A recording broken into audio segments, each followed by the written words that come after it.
Okay, this is a great turnout. Thank you all for coming. On behalf of the Ho Center for Buddhist Studies, it's my great pleasure to introduce this evening's speaker, Trent Walker. Dr. Walker is he's about 2/3 of the way through the first year of a 2-year postdoctoral fellowship at the Ho Center for Buddhist Studies, also with an appointment as lecturer in religious studies here at Stanford. And he came to us after a research fellowship in Thailand, after completing a PhD at Berkeley, and before that, where it all began as a BA, as an undergraduate student here at Stanford in the Religious Studies department, a degree he completed, I guess, a little over 10 years ago. Trent has, unlike some of us, had an enviably productive pandemic. He's published a couple of articles in 2020, he has another 6 forthcoming, including a special issue on the state of Theravada studies for the Journal of Global Buddhism that he is co-editing with one of our previous Ho Center postdocs, Alex Koyanidis. And this isn't even counting his translations from Thai and Khmer that have either been published or are in press at the moment. He's now working as a part of his postdoc on a book entitled Classical Reading, Vernacular Writing, a bitextual history of Southeast Asian Buddhism, and will be teaching an undergraduate course for us here at Stanford this summer on Buddhism and the family. Now, beyond just the pandemic period, if you want a sense of the scope and the scale of Trent's work on Buddhism in Thailand, Cambodia, Laos, and Vietnam, you should take a look at his beautifully designed website, which is just packed full of information, including articles, TV appearances, audio recordings, and the full text of his 1,600-page dissertation. Yes, you heard me correctly, 1,600-page dissertation. Today, he will be sharing with us a sliver of this already remarkable body of work in a talk entitled Cetanābhedā and Cinderella, Multiple Rebirths, Bilingual Sermons, and Popular Narratives in Southeast Asia. At the end of the talk, there will be plenty of time for questions. So at that time, we'll ask you, you can go ahead and turn your microphones on to ask Trent any questions you like. And so without further ado, I'll turn it over to you. Take it away, Trent. Thank you so much, John, for that extremely kind and generous introduction. And thank you very much to Irene, to Stephanie, Paul, Joseph, and everyone at the Ho Center for Buddhist Studies for making this talk today possible. It's really moving to see the faces and names of so many people who I have learned from at Stanford, at Berkeley, in Cambodia, in Thailand, and other places across the world here with us on this call. So a bow of thanks and gratitude to all of you. And I hope that you enjoy the talk. And more importantly, I'm really delighted to have a chance to engage in discussion with you all. So my talk is about 45 minutes. And then after that, we should have time for discussion. So my talk this evening is based on my current book project, Classical Reading, Vernacular Writing, a Bitextual History of Southeast Asian Buddhism. This is a project that's grounded in manuscript sources from the 16th to the 20th centuries. And that project centers a particular kind of textual transmission, that of the Indic vernacular bilingual text, or bitext, as the core technology that made possible the spread of new religious ideas and modes of discourse all across Southeast Asia. And in my talk today, I have 3 goals that are germane to that broader intellectual project. First, I want to move beyond earlier scholarship that saw Southeast Asia as the receiver, but not the producer of religious ideas. Second, I want to correct some biases found in previous research on bilingual texts and demonstrate that Southeast Asian bitexts are not the result of private or idiosyncratic ways of reading Indian Buddhist scripture, but rather products of a regional set of scholastic norms with global parallels. And third, I aim to show how bitext, and in particular bitextual manuscripts, are not limited to the monasteries of pre-colonial Southeast Asia, but also transmit ideas and narratives that continue to live on through modern poems, film, and social media. So I'm going to share my screen with you at this juncture. And in my talk today, I've structured into 3 acts, as it were, and each of which is grounded around a pair of questions. And I'll begin by exploring the relationship between Buddhism and local religion in Southeast Asia, particularly through divergent perspectives on the nature of mind and rebirth. Is consciousness singular or plural? Why are people born unequal in religious systems where rebirth is a given? Then in Act 2, I'll turn to the subject of bilingual sermons, drawing on my broader research project on the process of Indic vernacular textual transmission in Southeast Asia, and also the invention of scripture. And given the technology of the bitext, I'd like to ask, how do you write in 2 languages at once? And moreover, what makes a folktale in such a context Buddhist? Finally, in Act 3, I'll look at the circulation of bilingual sermons, verse epics, and new media. I'll ask, how do you text in 18th century Laos? And with the question I'll close with, and connects to the title of my talk here, how did Cinderella come to Cambodia? In other words, what makes the transformation of religious texts into popular media possible? The node that connects all of these intersecting questions together also comes from the title of my talk, is the Cetanābhedā, which is a Pali-vernacular text or bitext. The Pali title, Cetanābhedā, is itself a bit of an enigma. No such Pali composition exists. To hazard a translation that fits the vernacular understanding of Cetanābhedā, I would offer the scattering of the minds, or by implication, the scattering of the 32 minds.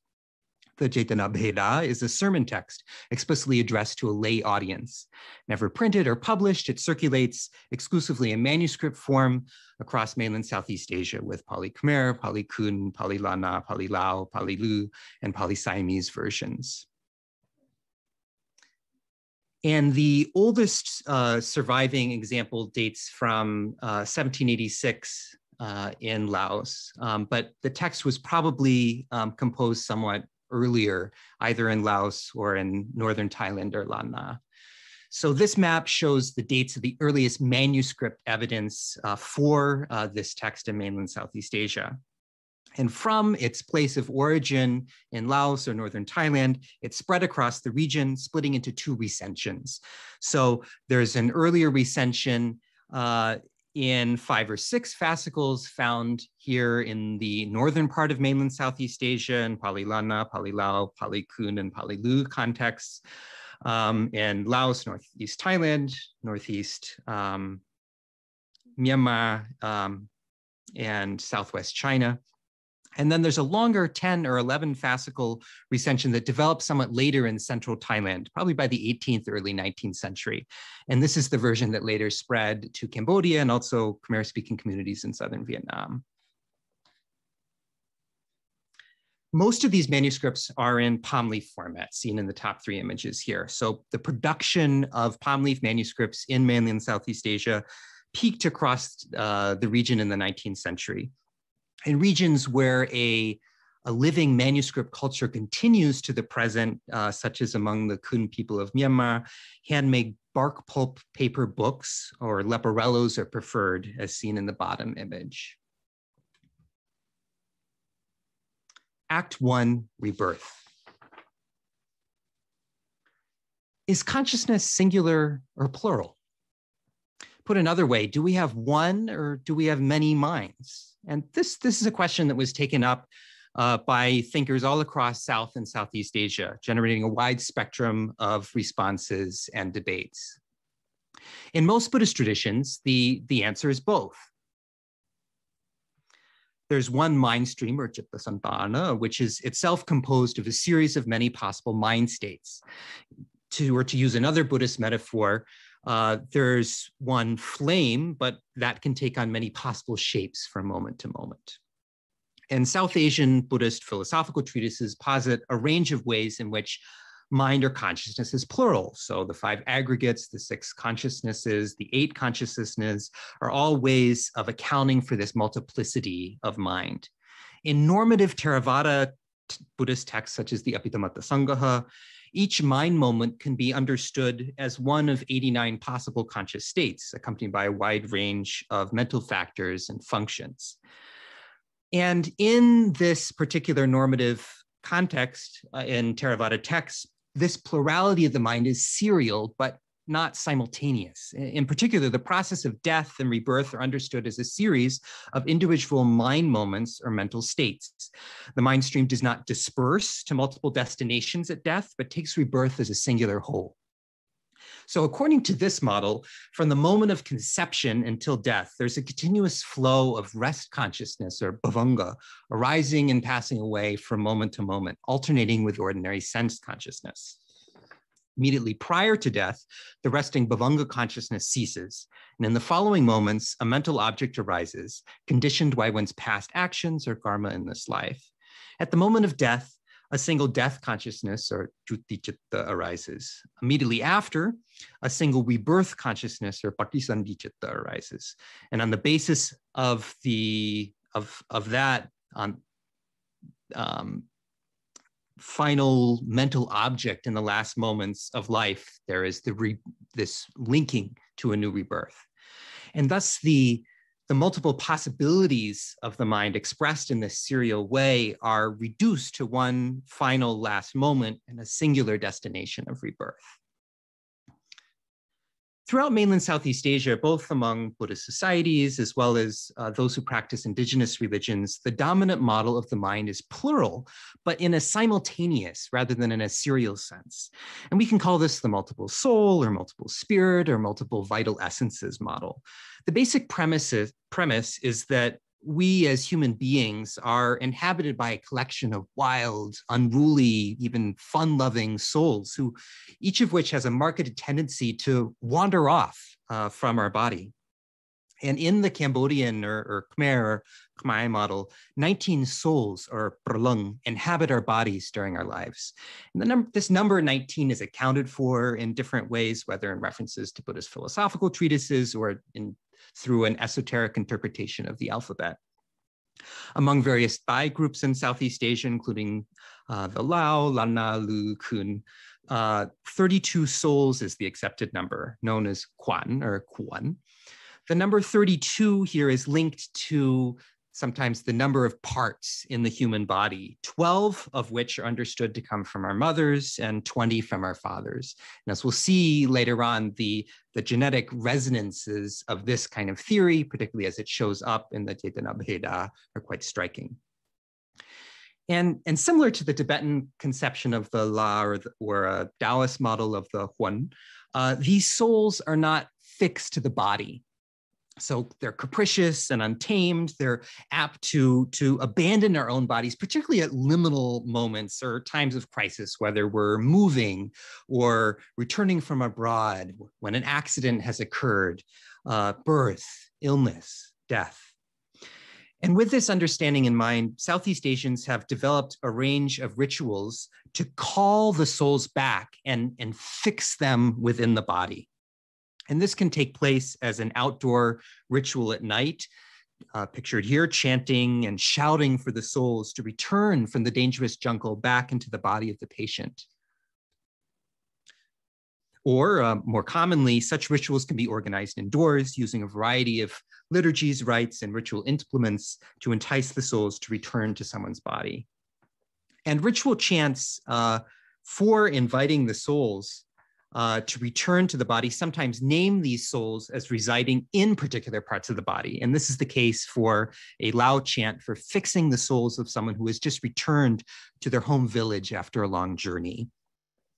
So in this particular chant, we hear, "Come here, 32 inner Kuan.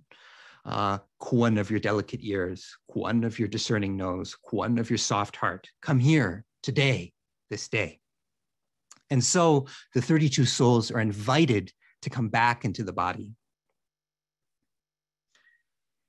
Here, I'd like to argue that the Cetanābhedā, this sermon, which I'll discuss in more detail in a moment, aims to reconcile Buddhist and local Southeast Asian models of the mind.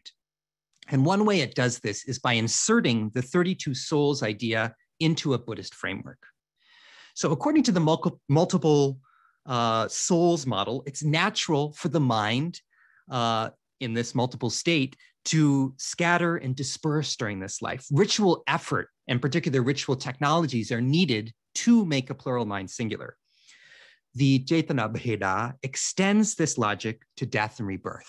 So if one's 32 minds are not unified at the moment of death, according to this text, they can be scattered across samsara, taking rebirth in different bodies. The normative Buddhist model posits one mind stream, one rebirth, but the Cetanābhedā takes a different view. Our 32 souls or minds scattered at death can combine with those from other originally separate beings, creating stunning physical, social, and psychological diversity. And this very diversity hypothesized by the Cetanābhedā leads to another question. Why are people born unequal? What factors shape the rebirth into a particular form and set of abilities in this life? The Cetanābhedā is framed as the Buddha's response to his disciples' question on this issue. The usual Buddhist answer is, of course, is karma. We're born into different circumstances on account of our past actions, whether in an immediate past life or in some more remote circumstances. The Cetanābhedā instead emphasizes the importance of unifying our many minds prior to death. The natural state of affairs entails plural minds leading to plural rebirths, with differences in wealth, appearance, intelligence, sexual preference, and gender identity due to the 32 minds originally belonging to different people. The ideal, according to the text, is to constantly practice meditation on the 32 parts of the body, the so-called Dvatangsakara Kamatthana, during one's life. And thus, when death approaches, if one can be sufficiently concentrated on a particular bodily orifice or door, all 32 citta, or minds, will exit that door at death and be reborn altogether in a new body with extraordinary powers as a result. Act 2, bilingual sermons. The Cetanābhedā is a bitext, and this very bilingual construction is key to its success in spreading across Southeast Asia. But first of all, what's a bitext? This is a term that I've borrowed from linguistics. And in that particular context, a bitext is a bilingual presentation of a text that includes both a source text in one language, as well as its translation into another. And bitexts have many applications, whether in language pedagogy, corpus linguistics, and in natural language processing. But here I'm interested in the relevance of this concept and thinking about it with Southeast Asian religious texts. So therefore, I define an Indic vernacular bitext as a bilingual presentation of a text that combines portions in an Indic prestige language, usually Pali or Sanskrit, and a local vernacular, typically in an interphrasal, that is phrase by phrase or interlinear format, line by line. Most bitexts in manuscript form are in the same script and in the same color ink. In certain instances, however, multiple scripts and colors are used, which helps to visualize their structure. So on the bottom left here is an interphrasal Pali-Siamese bitext with the Pali portions in red calm script and the Siamese portions in black Thai script. And on the bottom right is an interlinear Pali-Lao bitext with the Pali portions incised in brown calm script and the Lao portions inked in green Tham script. And the Cetanābhedā is an interphrasal Pali-vernacular bitext. In other words, it's more like the image on the bottom left, but of course, none of the versions of it use two different colors or two different scripts. So it doesn't visually pop out in this way, but it has that kind of structure.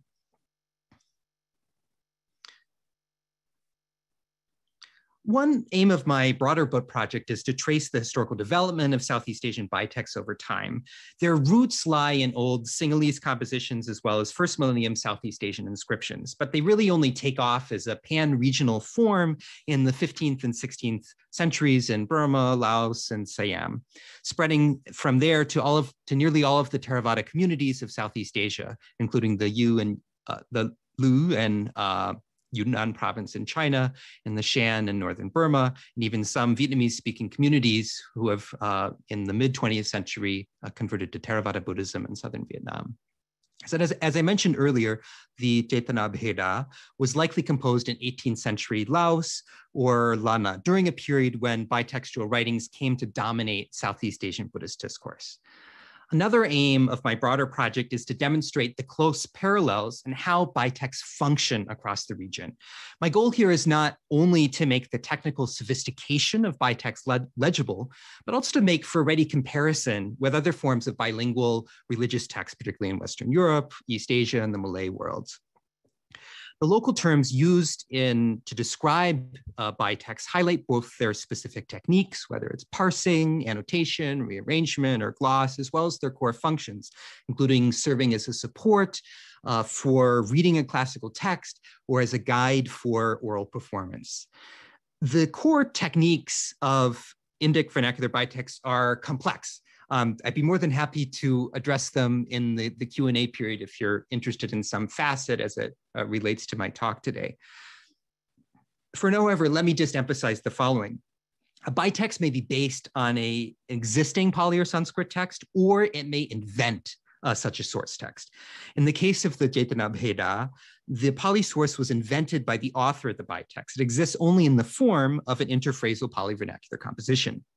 Like other bitexts, the Cetanābhedā engages in intense analysis of its Pali portions using the stipulated techniques of the Southeast Asian scholastic tradition. And then finally, in terms of its presentation, the Cetanābhedā is part of a group of bitexts tailored for giving didactic or narrative sermons to lay audiences. In other words, it's not a philological or exegetical treatise or one conceived as poetry.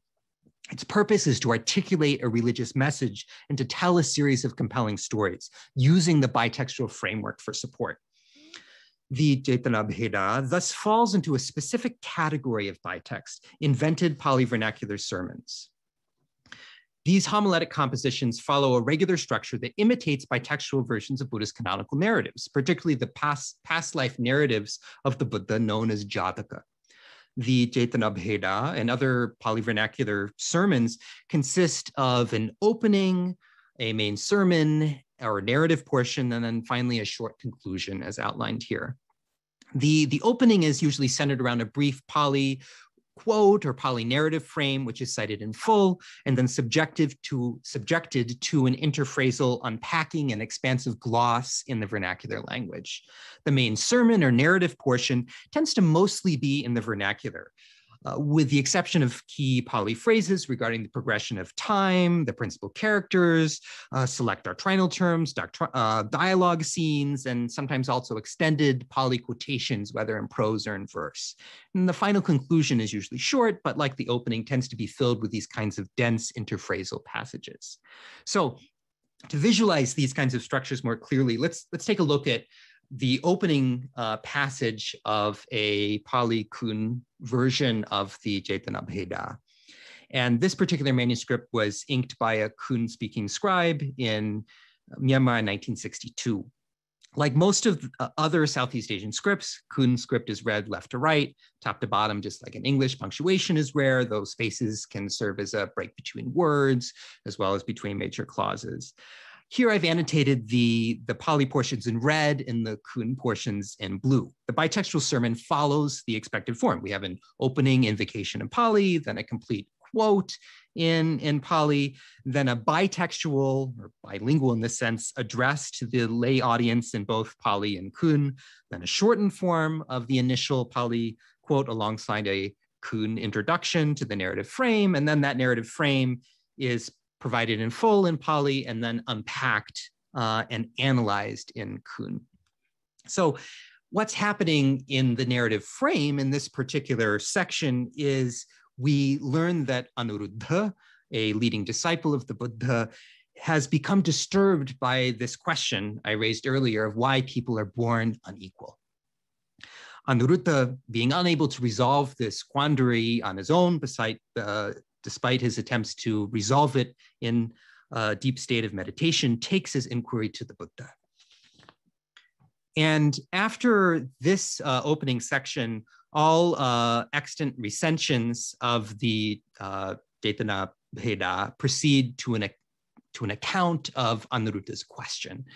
And here I'll quote from the Pali-Khmer recension of the Cetanābhedā, or known as the Cetanābhedā in Khmer, as preserved in these roll film images, the original palm leaf manuscript. Anuruddha's question is presented as expected in this interphrasal bitextual format. The portions in Pali here I've placed in bold, while the vernacular Khmer is in plain Roman type, both in the transliteration and in the translation.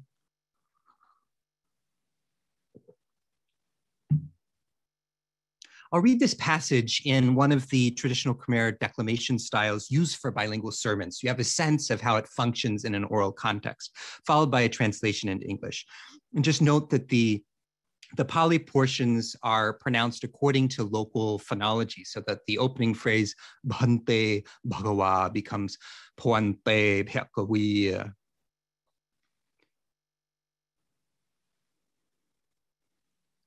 Poante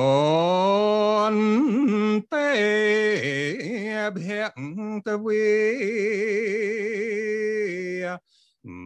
Baput na prehendomian bonda brasawa yo cha sangsare upachetawari nor chun chiet ena anto to mok yokap kamnat kaut knom phop wat the sangsa Banda chirup prohrup sraya klahmin reti no kamlang kam dai rup cham lompoh nuh la sapi mien prajna para pawe so luharam liang panchakhanta kaut ai mok palawi panyang vi Mien kamlang prajna no thi kamlang chia srai chia pro doj munu dai rute. Oh, fortunate one, oh blessed Lord. Anyone having been reborn in samsara, any person cycling through various rebirths in the cycle of samsara, in a male body or a female body, perhaps endowed with power, strength, intelligence, grace, or beauty, in destruction, who upon the destruction of the five aggregates is reborn again, strong, intelligent, will they still be smart and mighty like that previous man or woman? Note here that the Pali portions feel fragmentary, those portions in bold, in comparison to the vernacular passages. And this is a deliberate stylistic choice found in bitextual sermons based on both real and invented Pali sources. The Pali structures and shapes the vernacular, but the core meaning is communicated to the Khmer listener in her own language. In response, the Buddha then gives a long doctrinal exegesis on Anuruddha's question, detailing the ways in which the 32 minds, implicitly tied here to the local notion of the 32 souls, are prone to wander after death. This sermon develops what we could call a quasi-genetic theory to explain why some people might be more or less attractive or intelligent than expected, since their 32 minds are composed of a mix of minds that once belonged to separate people.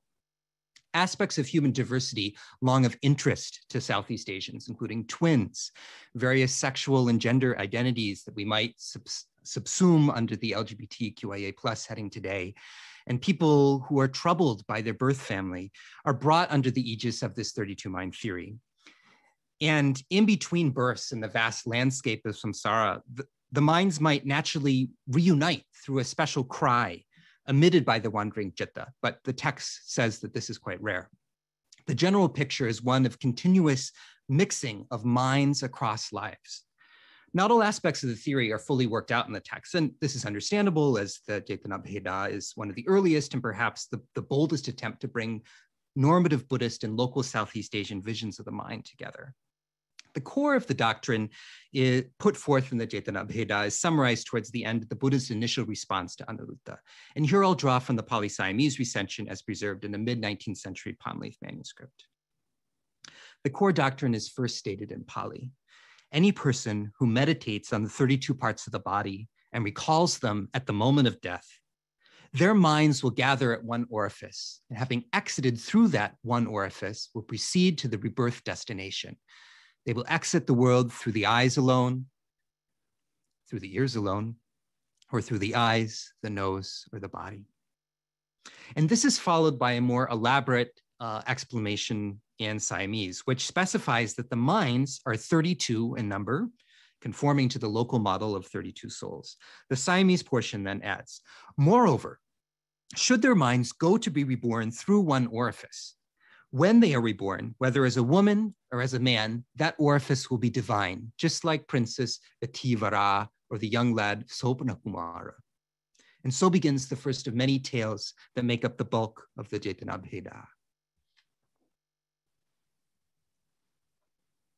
Act 3, religious literature and popular film. Buddhist narratives composed in Southeast Asia are celebrated for the creative ways in which they expand the Indian religious universe and map it onto local cultural and geographic contours. The many tales collected in the various recensions of the Cetanābhedā are no exception. Each narrative relates the adventures of an individual or a couple endowed with extraordinary or divine powers on account of having all 32 of their minds exit through a single orifice in their immediate past life.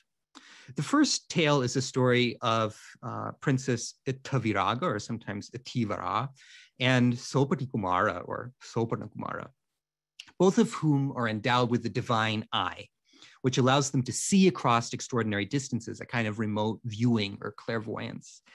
Itaviraga, searching for a husband, surveys the realm, but finds that none of the princes and all the other realms that she's able to see with her divine eye can see and respond to her flirtations from afar, because they, of course, lack the divine eye. She eventually sees the orphan Sopatikumara, who alone is able to respond to her gestures. Sopatikumara is amused at first, having found someone who shares this quality with himself, but then he's annoyed. He wonders to himself, why is this princess flirting with me, a poor orphan in a faraway land? So he takes up a pen and writes down a message for the princess to see with her divine eye. Sopatikumara is, in essence, sending a text message to her.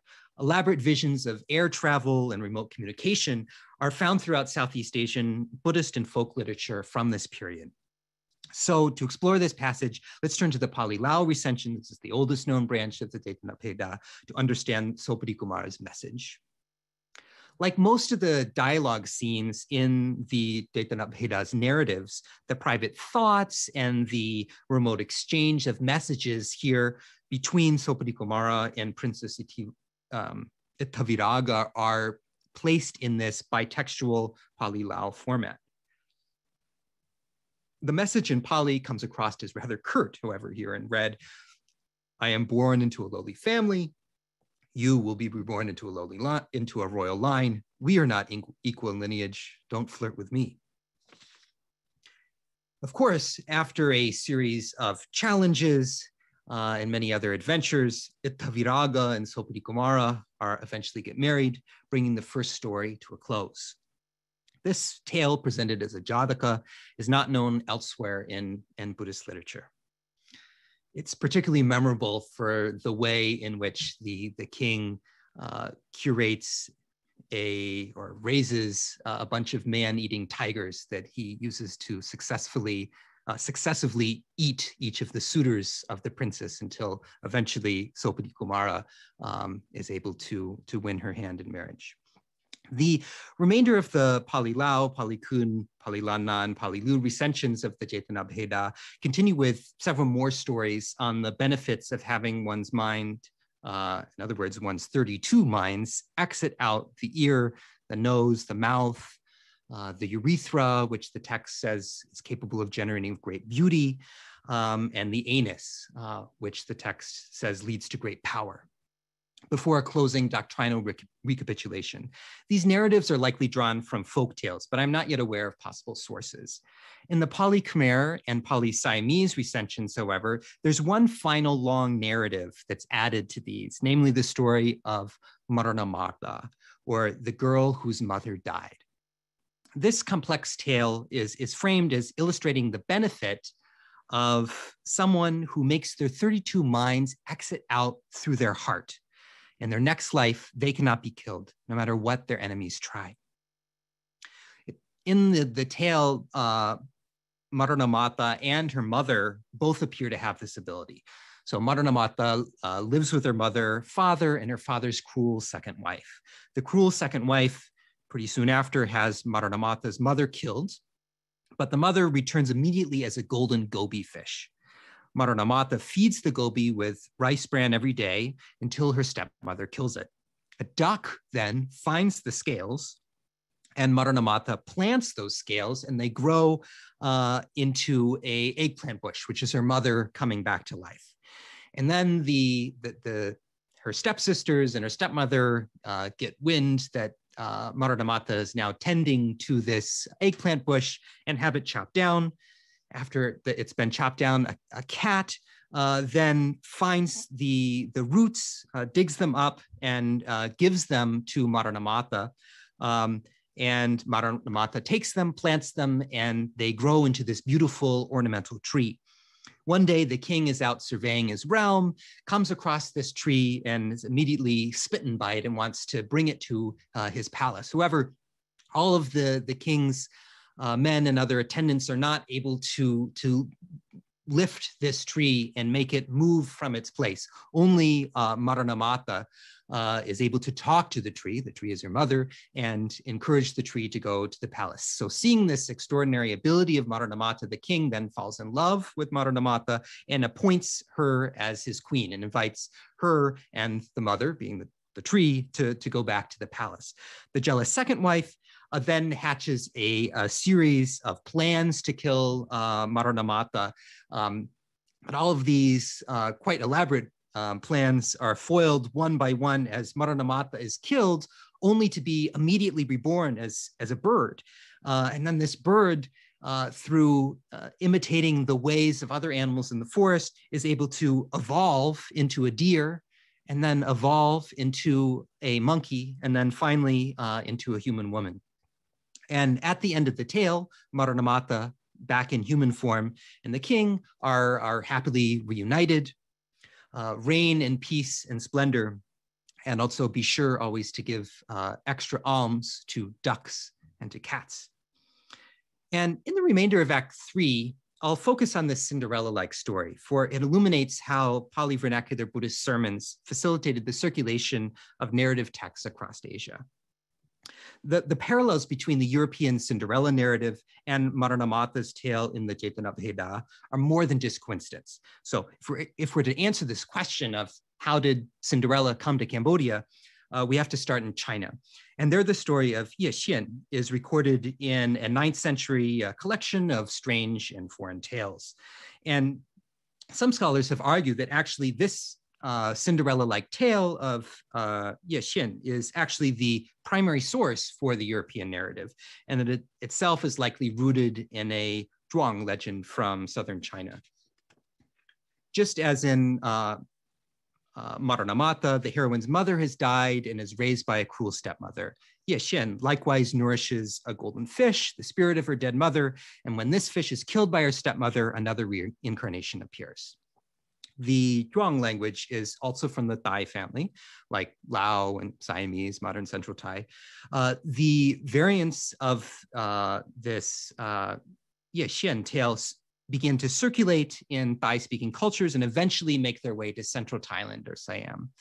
And there it's the tale becomes known as the Bla Butong narrative, or the golden goby, after the type of fish that the heroine's mother becomes after her death. The Bla Butong narrative is itself brought into a narrative poem format in the 18th century, published in a book form in the early 20th century. They're pictured on the lower left.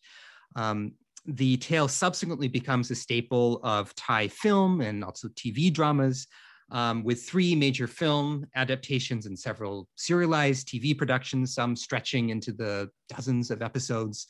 And it was this actually very long version of the Bla Butong narrative that was in Thailand that became well known in Laos through cross-border TV broadcasts.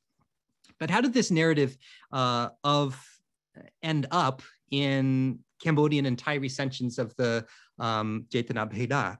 It appears that sometime in the 18th century, the Bla Butong tale, this by that time a Central Thai or Siamese folktale, was inserted into the Pali-Siamese version of the Cetanābhedā, which, as you recall before, is longer than the version that circulated in the more northern regions of mainland Southeast Asia, with the frame, narrative, and the characters' names altered to fit the Buddhist context. So the heroine of the tale in the Bla Butong narrative is known as Ui, but this is renamed in Pali as Maranamata. In my recent work digitizing and cataloging Cambodian manuscripts, I've been able to show that many Khmer Buddhist works were translated from Siamese originals particularly during this period, the 17th to the mid-19th century.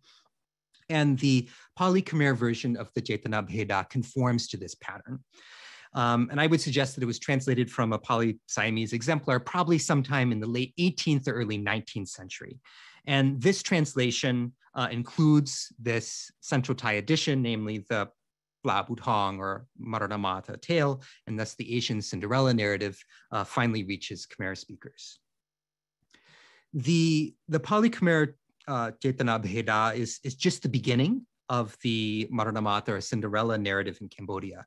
In 1877, the frame narrative and the Bla Butong or Maranamata portion of the Cetanābhedā are refashioned into a long verse novel in Khmer. And in Khmer, it's known as Moranatmbiada by a well-known poet named Uk.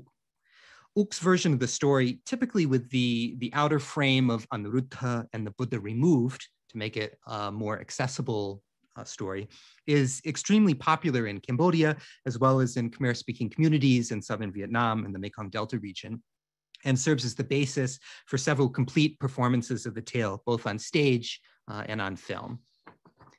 And like many other Pali Khmer sermons in manuscript form, the Cetanābhedā itself has largely been forgotten in Cambodia. Only 4 complete manuscripts survive, plus a handful of other fragments. But the narrative within it, the Cetanābheda's specific version of the Cinderella narrative, is certainly alive and well in contemporary Cambodia. The story of Maranamata or Moranatmbiada continues to circulate on YouTube through karaoke videos and small budget films, including a queer reimagining of the story by the Bitext ensemble, which is replete with K-pop dance covers, and this version has garnered over 1 million views on the social video site. So here we've come a long ways, in a sense, from the questions I was exploring in Act 1 of singular and multiple minds, Act 2 on the generic structures of bitext, and even the beginning of Act 3 on the story of Saupati Kumara and Princess Taviraga. Such, I would argue, the journeys taken by the Cetanābhedā and its many afterlives. Innovations in doctrine, literary structure, and narrative sources are some of the multiple ways we can view Southeast Asian Buddhism from the vantage point of the Cetanābhedā. My core assertion here is that Pali-vernacular bitexts provide a set of tools that make these kinds of innovations and circulations possible. The flexibility of the bitextual sermon allows the Cetanābhedā to attempt a bridge between local ideas and imported Buddhist texts. At the same time, the bilingual sermon commands enough authority in the ears of its audience to adapt and reframe narratives from outside the Buddhist sphere, in this case, including a Zhuang version of the Cinderella narrative. In Act 1, I placed the Cetanābhedā as a node at the intersection of Buddhist and Southeast Asian models of the mind. The 32-soul conception of the Southeast Asian Quan, or Prlung, was ingeniously mapped onto the Buddhist model of what happens at death, generating a plural conception of rebirth. The Cetanābhedā uses this multiple rebirth scenario to provide an alternative, quasi-genetic, recombinatory answer to an old Buddhist question on why people are born unequal. In Act 2, I centered the Cetanābhedā as an invented Pali-vernacular sermon, composed in 2 languages at once. What began as an exegetical tool for reading classical texts in Sanskrit and Pali developed into a literary style. The incorporation of folk narratives drawn from the oral tradition is a key element in the construction of homiletic texts such as the Cetanābhedā. In Act 3, I traced the circulation of this bilingual sermon, both in terms of its multiple recensions on palm leaf and bark paper manuscripts, and in terms of how its Cambodian instantiation led to the spread and popularity of the Cinderella tale there. The Cetanābhedā is thus a crucial node through which a regional narrative came to be adopted in music, film, and new media in Cambodia. By way of conclusion here, I'd like to reflect the content of my talk back on my broader research agenda. So first, the Cetanābheda's innovation in terms of doctrine, particularly the doctrine of rebirth, ought to put to rest the notion that Southeast Asia was merely a passive recipient of foreign religious ideas. There are many other manuscript texts from Southeast Asia's monasteries that could reveal similar moments of doctrinal innovation. Second, bitexts are not the product of an inferior understanding of Pali and Sanskrit on the part of Southeast Asian Buddhists. Quite the contrary, they're instead the fruits of a shared set of technical norms that allowed for both traditional scholastic exegesis and, as we see here, new forms of literary expression. In my broader work, I aim to connect the Southeast Asian bitexts and the ways they work with their parallels elsewhere in the world. For religious reading is rarely monolingual. It's very often a bilingual exercise.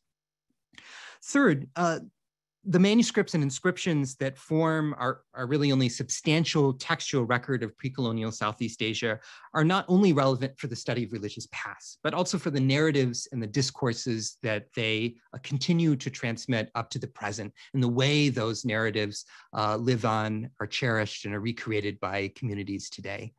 So thank you very much for your attention. I'm really looking forward to a chance to discuss with all of you.